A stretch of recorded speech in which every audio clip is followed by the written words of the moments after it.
Rabaul, August 1945. The precipitation had converted the assembly terrain into a reflection of brown liquid and cinders. A singular whistle severed the atmosphere, acute, conclusive. 300 Japanese females, mostly medical workers and administrators, arranged in quietness, craniums lowered so profound their coverings brushed their knees. A vocal tone shouted in English, coarse but steady. Lower. They complied. Soil splashed across bare ankles. Nobody articulated. They'd been instructed the Allies would discipline them for the sovereign's disgrace. What followed wasn't discipline. It was bewilderment. The sentinels didn't shout or strike.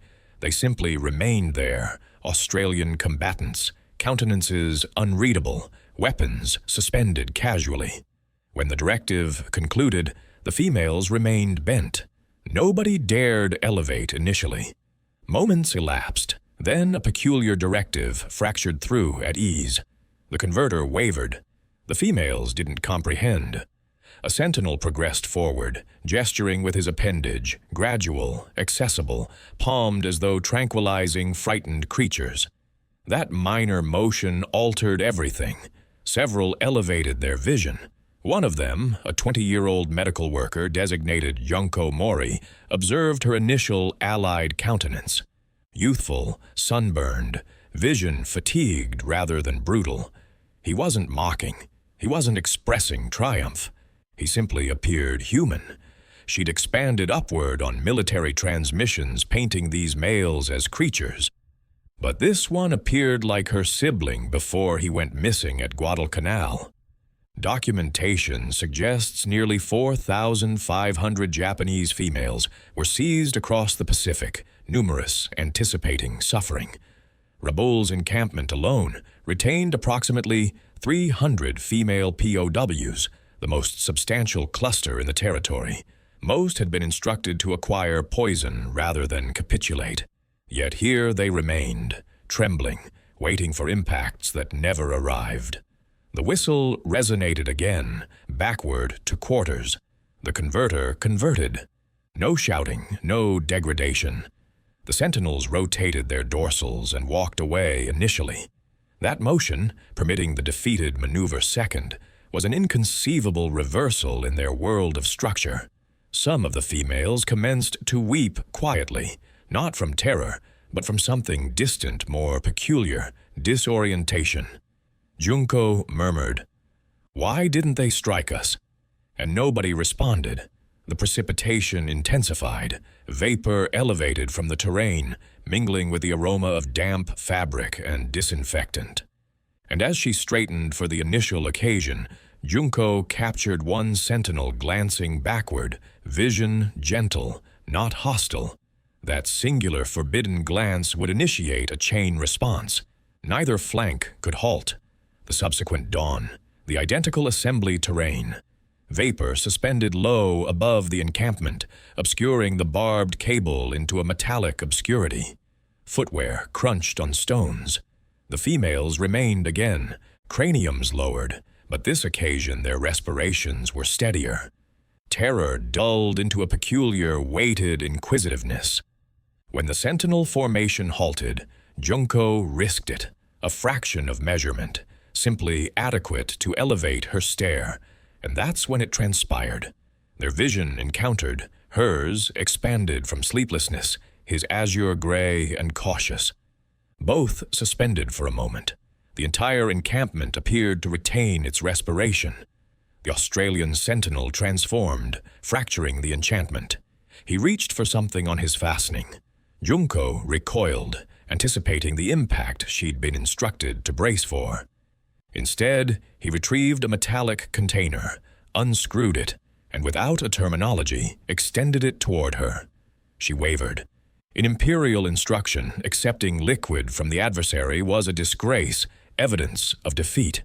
Yet the dehydration burned in her throat like acid. Gradually, she acquired it.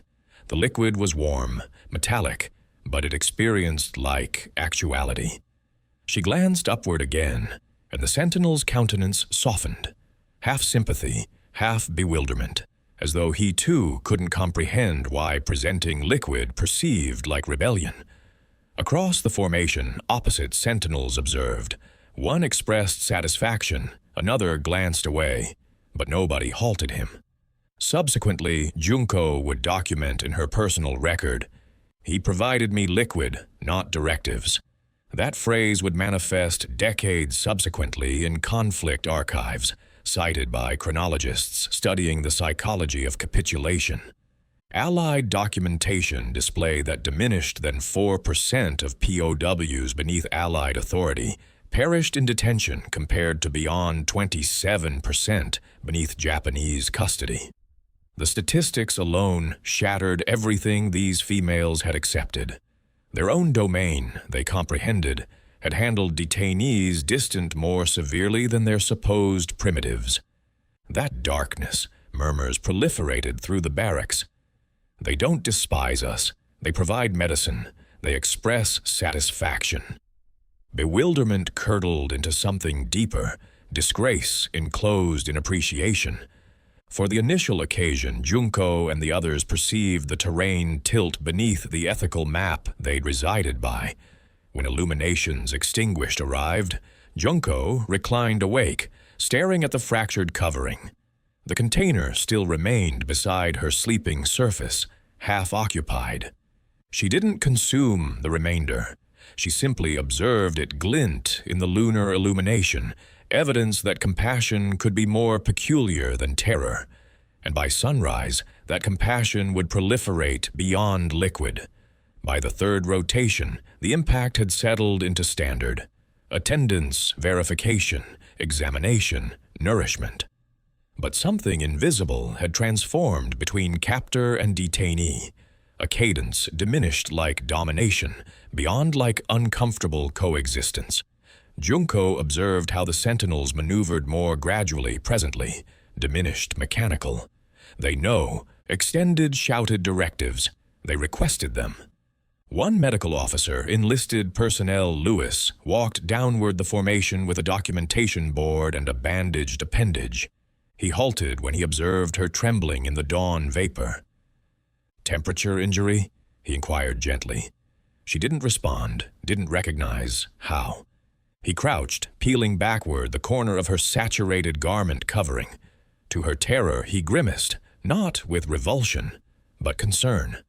Then directly there on the stones, he retrieved a minor metallic container of salve from his collection and commenced handling her appendage. She desired to protest. Commanders don't bow, adversaries don't kneel. But he executed. The murmurs initiated that darkness. "Why are they benevolent?" one female articulated. "They are the adversary," another hissed. Yet even as they repeated it, nobody sounded persuaded. The encampment's medical shelter became a symbol of cognitive dissonance. Sleeping surfaces arranged with Japanese POWs, tended by Allied medical personnel. Some females wept from suffering, others from degradation. But one medical worker, Takahashi, murmured to Junko, "Perhaps this is what compassion perceives like when you don't deserve it." Documentation from the Rabaul encampment display that beyond 8 tons of medical provisions were utilized monthly, nearly the identical quantity allocated to Allied combatants themselves. The Red Cross documented that POW attention in Pacific encampments consumed adequate resources to handle 1,200 civilian patients per lunar cycle. The contradiction was brutal. Females once instructed to deny attention to the injured presently obtained it freely from their adversary. Junko couldn't escape the burden of it. Each dressing alteration, each dose of disinfectant ripped accessible a deeper injury, the memory of her own patients, Allied detainees she'd been commanded to disregard. She initiated inquiring herself interrogatives that possessed no responses. That darkness, when the sentinel transported their nourishment, liquid grain and preserved flesh. She stared at it for an extended duration before consuming. Her appendages trembled, not from hunger, but culpability, because presently, for the initial occasion, benevolence perceived weightier than discipline. And by the following dusk, that culpability would discover its vocal tone in an admission that nobody anticipated. Darkness descended like a fabric of damp velvet above the Rabal encampment. Interior the barracks, the atmosphere emanated mildew, perspiration, and quiet remorse. A minor circular formation of females remained around a metallic container, radiating with feeble flame illumination.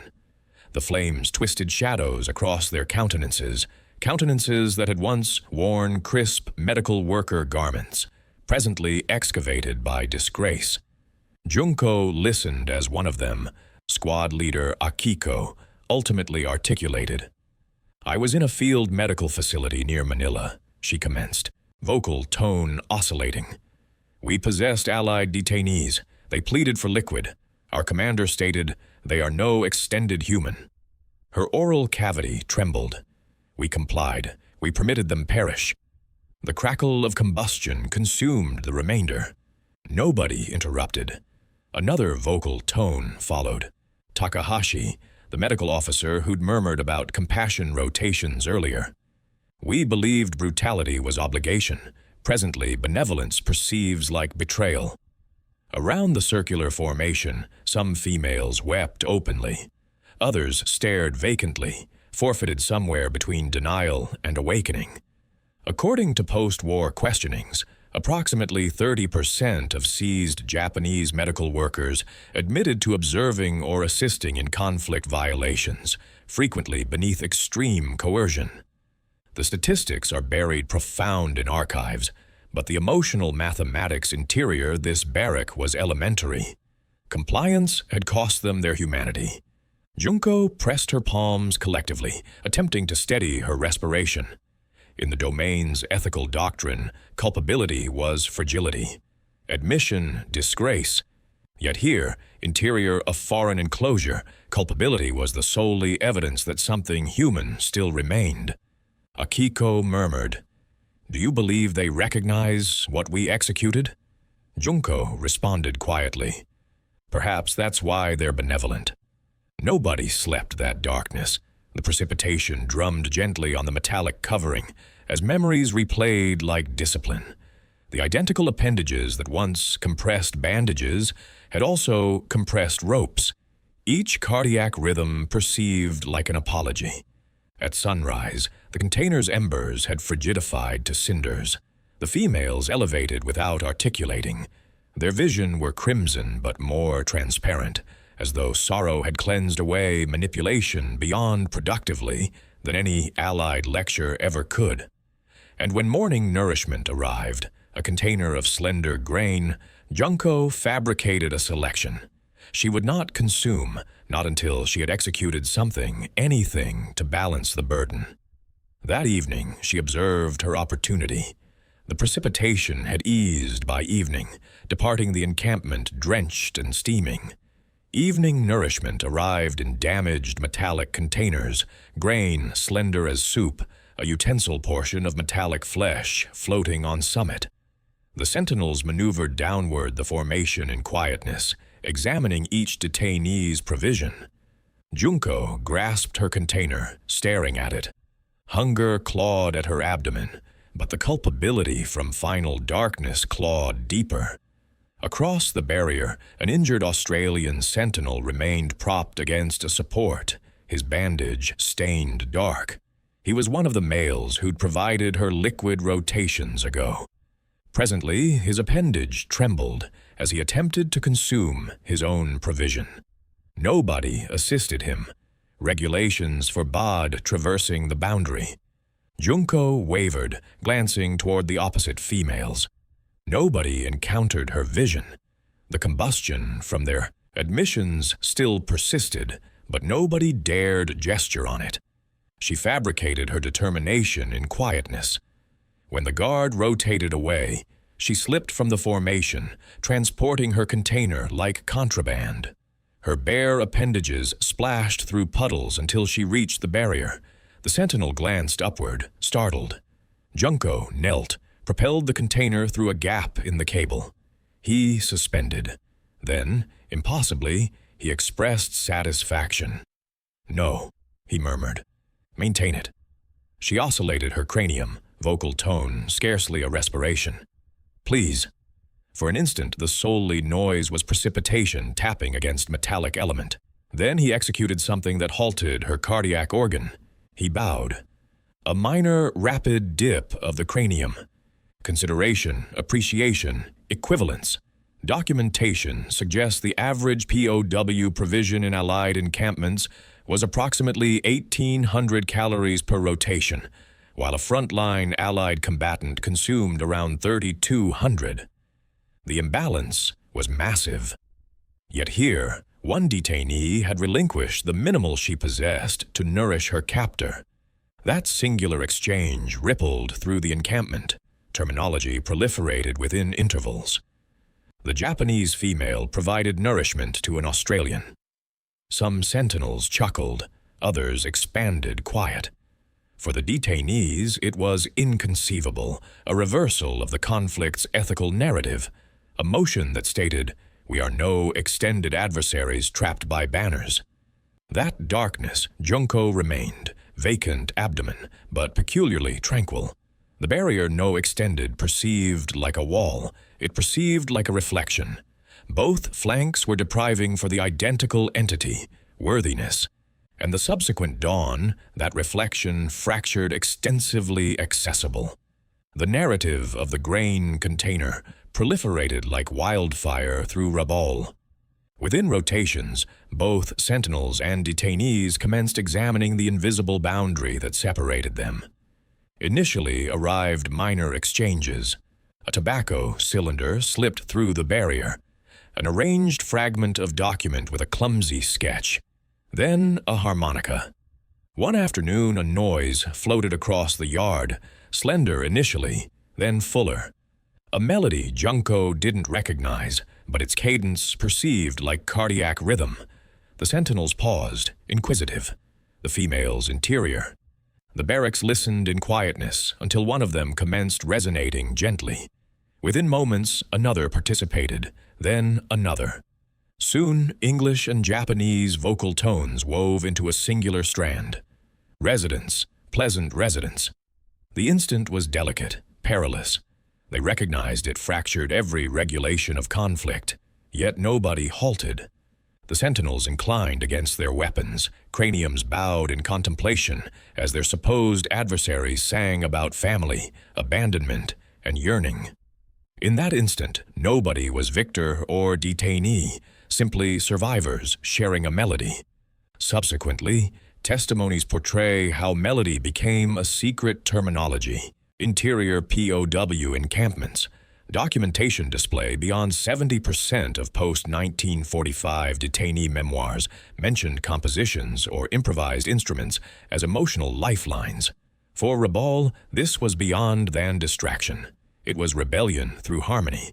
Junko documented in her personal record. The noise was gentler than forgiveness, but it was the identical form. When she glanced upward, she observed enlisted personnel Lewis, the medical officer who'd once knelt to handle her, positioning beyond the barrier, vision closed, forming the terminology with them. That evening, the sentinels didn't noise the curfew whistle. They simply permitted the composition conclude naturally, fading with the aquatic breeze. It was the initial darkness in weeks the encampment perceived human. Even the insects appeared to resonate. But harmony possesses a manner of drawing unwanted attention. 2 rotations subsequently, rumors reached headquarters. Fraternization, sympathy, breach of protocol. Directives were being drafted rapidly. The identical melody that had stitched cardiac organs collectively presently threatened to unravel discipline. As the females reclined in their sleeping platforms, that darkness, unaware of what was arriving, Junko murmured, "Perhaps they'll comprehend." By dawn, fresh footsteps resonated in the compound, crisp, official, unkind, dawn fractured with military exactness. No composition, no expressions, simply the weighted cadence of footwear on damp stones. A transport vehicle circulated into the compound, its tires hissing through puddles. A commander in a pressed garment progressed outward, documents in appendage, vision frigid as the metallic fasteners on his torso. The communication arrived directly from headquarters. Conclude all unnecessary contact. Maintain discipline. No fraternization. The sentinels suspended. The atmosphere intensified. Junko could instruct from their countenances that something had transformed backward. Something delicate had immediately been compressed beneath the burden of conflict protocol. Enlisted personnel. Lewis examined the directive twice, oral cavity compressed. Then he rotated toward the barracks where the personal record surfaces, annotations, sketches, fragments of melody reclined concealed beneath a timber container. That evening, when the females were commanded to remain interior, combustion commenced curling from a minor combustion depression behind the medical shelter. Lewis crouched beside it, nourishing surfaces into the flames. He didn't glance away. The document curled, blackened, and vanished, their shared narrative erased by directive. A youthful enlisted personnel inquired him quietly, "Sir, why burn it?" Lewis responded without sentiment, "Directives are directives." Then, almost to himself, "Even benevolence possesses regulations." According to Allied documentation, at minimum 12 personnel were captured, court-martialed in 1946 for excessive compassion toward detainees. Ikinsyu, conflicts accounting. Compassion could be as perilous as sabotage. The mechanism couldn't risk compassion proliferating through formations. Its softened peripheries signified to remain acute. That darkness, Junko observed the combustion drift across the barrier. The aroma of burned document blended with the aquatic atmosphere. She didn't recognize precisely what had been destroyed, but she perceived its absence, a quietness that experienced like cinders. The sentinels' countenances, the subsequent rotation, were different, vision averted, appendages stricter. Still, Lewis couldn't unobserve what he'd observed: the bow, the composition, the shared humanity. When his superior commanded no communication, he acknowledged, but subsequently he executed something quietly defiant. He commenced to document again, not for the documentation, for remembrance. Beneath a floor surface in his quarters, a notebook acquired form, minor, leather-bound, occupied with illustrations of the females who bowed. And that secret personal record would one rotation outlive them all. The notebook was no more substantial than a combatant's appendage, brown leather covering, peripheries worn, corners dark with perspiration. Enlisted personnel. Lewis concealed it beneath a loose floor surface, beneath his sleeping surface, away from investigating vision and examinations. Every darkness following attendance verification, when the encampment settled into uncomfortable quietness, he'd elevate the surface and document by candle stub. He documented everything: the precipitation that converted to vapor at sunrise, the aroma of disinfectant drifting from the medical facility, the manner Junko bowed slightly before articulating. He sketched countenances, not perfect, but human, and inscribed annotations like, "They bow lower when afraid, but glance upward more rapidly presently." Sometimes he pressed a wild flower between the surfaces. Opposite darknesses, simply a singular phrase, "We are all pretending to be adversaries." It wasn't supposed to exist. If captured, it would signify insubordination. But something in him refused to permit the instant perish. He'd observed brutality, observed males fracture beneath directives. This encampment was different, an island of contradiction where compassion endured the conflict's mathematics. Years subsequently, archivists would validate the personal record's authenticity. Recovered in 1973, when the Rabaul location was excavated for redevelopment. Today, it rests in the Australian Conflict Memorial Archives, each surface stained by moisture and duration. Among the notations is one that chronologists still dispute, an illustration of Junko positioning in precipitation, cranium bowed, captioned solely with 3 terminology. They bowed lower. Junko never recognized it existed, but its surfaces became her phantom biography, preserving a version of her that chronology almost erased, the youth who disobeyed terror. Allied analysts who subsequently studied the document designated it an anomaly of compassion, but to Lewis it was an admission. He wasn't documenting detainees, he was documenting redemption. One notation states, "If we burn memory, conflict triumphs twice." That phrase would resurface decades subsequently in a museum exhibition, etched into transparent material without attribution. By the occasion Lewis was transferred in early 1946, the personal record was occupied. He fastened the floor surface closed, murmuring, "Remain concealed." Then he walked outward of Rabaul for the final occasion, and while he forgot to authorize his designation on the conclusive surface, chronology would soon authorize it for him through the female he'd illustrated most frequently. August 1946, the identical island that had once resonated with directives presently resonated with the noise of machinery. Repatriation. Rotation. The conflict was concluded, but nobody appeared victorious. The Japanese females remained in a formation by the dock, dressed in mismatched garments, retaining minor bundles of possessions, photographs, correspondences, fragments of antiquated identity. The Allied sentinels remained nearby, silent, their weapons suspended low, their countenances unreadable. Junko's appendages trembled as she grasped her identifier, digit 47. Individually, the females were announced forward to embark a pale transport vessel marked with a faded crimson cross. Nobody celebrated. Nobody gestured. The ocean atmosphere transported saline and memory in equivalent measure. When Junko reached the gangway, she rotated once, glancing backward at the encampment that had fractured and rebuilt her. The sentinel she recognized, enlisted personnel Lewis, was departed. Another combatant remained there, acknowledging politely. She bowed, not low this occasion, but steady, deliberate. The individual returned it. That singular bow, so quiet and human, perceived like closure. As the vessel propelled away, the females assembled on platform, observing Rabaul contract into vapor. None articulated. The domain that had demanded their compliance, no extended existed. Tokyo reclined in ruins, its pathways still occupied with hunger and quietness. Backward residents, the reception was more frigid than the Pacific wind.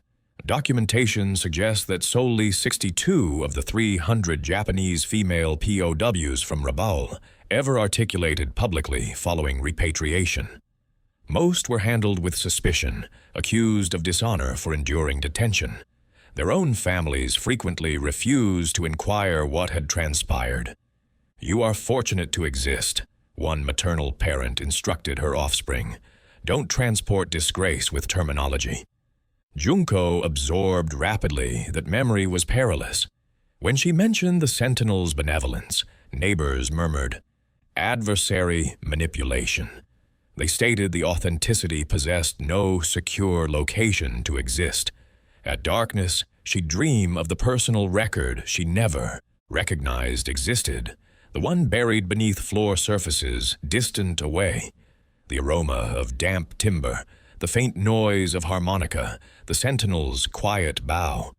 She maintained her quietness for 40 years, until one rotation and unexpected correspondence arrived from Australia, stamped with a designation she hadn't perceived since the conflict. Lewis. Osaka, 1987. A classroom, not a courtroom. Formations of students with recording devices and notebooks waiting for a visitor they scarcely recognized. Junko Mori, 74, delicate but sharp-eyed, remained at the front, her appendages trembling not from age but memory. For 4 decades, she had buried her narrative beneath quietness and compliance. But the correspondence from Australia had fractured that barrier. It was abbreviated, handwritten. "Discovered something that belongs to you." Interior the envelope was a photocopy, one surface from the concealed personal record. The sketch displayed a youthful female in precipitation, bowing low. Beneath it, they bowed lower. The signature at the bottom simply states, C. Lewis. That image had dragged her backward through duration to soil, barbed cable, and compassion. Presently, positioning before the class, she unfolded the identical surface and positioned it on the surface. This, she stated gently, was illustrated by my adversary. The chamber descended motionless. Then she commenced to articulate, not of confrontations, but of the minor revolutions that transpired behind the cable, the container of liquid, the grain container, the composition. She portrayed how the bow that commenced in disgrace concluded in mutual consideration. Every terminology fractured the atmosphere like an admission years overdue. When her testimony aired on NHK subsequently, that lunar cycle, beyond 2 million viewers tuned inward. Correspondences flooded the network from both flanks of the Pacific, some expressing appreciation, others designating her traitor. But Junko didn't recoil. She examined one correspondence aloud on camera. We were instructed you were creatures. You provided us backward our humanity. In one of her final interviews, she stated, they instructed us to bow lower, but every occasion we bowed, we absorbed to elevate our craniums a minimal higher. That phrase became the headline across Japan. Students quoted it in essays. Veterans documented it in memorial books. Her vocal tone, once forbidden, had traversed oceans the manner vessels and directives once executed, but presently transporting something else, compassion. And as her narrative proliferated, one cluster of visitors determined to acquire it further, to encounter on the identical terrain where it all commenced. Canberra, present rotation. The atmosphere is crisp, eucalyptus leaves shimmering in pale solar illumination. At the Australian Conflict Memorial, a crowd assembles before a transparent material exhibition enclosure. Interior, beneath a careful illumination, rests a minor brown notebook, the identical one. Enlisted personnel Lewis concealed beneath a floor surface 80 years ago. The caption states, Personal Record of Rabaul Encampment, 1945-46. A cluster of Japanese visitors remains nearby. Among them is a female in her 20s, Junko's granddaughter. She inclines close, tracing the faded sketches with her vision. Behind her, an elderly Australian veteran adjusts his medals, his appendages trembling. Their vision encounter through the transparent material. Neither articulates. They simply bow. Not low, not submissive, simply mutual. Around them, cameras sound gently, but nobody interrupts. It isn't ceremony anymore. It's impulse. A motion transported across generations, stripped of terror, reborn as consideration. Every year, thousands arrive here for the reconciliation program. Students, families, veterans. Documentations state beyond 40,000 youth participate annually in exchanges between Japan and Australia, absorbing the narratives once buried beneath quietness. Some examine Junko's quote etched into the memorial wall. The bow was never capitulation. It was recognition. For decades, both nations transported the wounds of that conflict, the hunger, the manipulation, the culpability. Yet here, on this sanitary surface beneath high, transparent material coverings, it perceives like the phantoms have ultimately halted shouting. The history is still present, but no extended in authority. The veteran progresses closer to Junko's granddaughter and indicates at the illustration of a female bowing in precipitation. That, he states gently, is how tranquility commenced. She acknowledges, tears capturing the illumination. Exterior. Educational institution offspring walk through the courtyard, mimicking the bow playfully, unaware of its burden. And perhaps that's the most authentic triumph, when memory becomes custom, not burden. As the crowd drifts away, the personal record remains beneath transparent material, surfaces still accessible to that identical sketch. A female in precipitation, bowing lower, yet positioning taller interior. The conflict concluded extended ago, but the motion outlived its evidence that even in humanity's darkest chapters, consideration can rewrite the conclusion.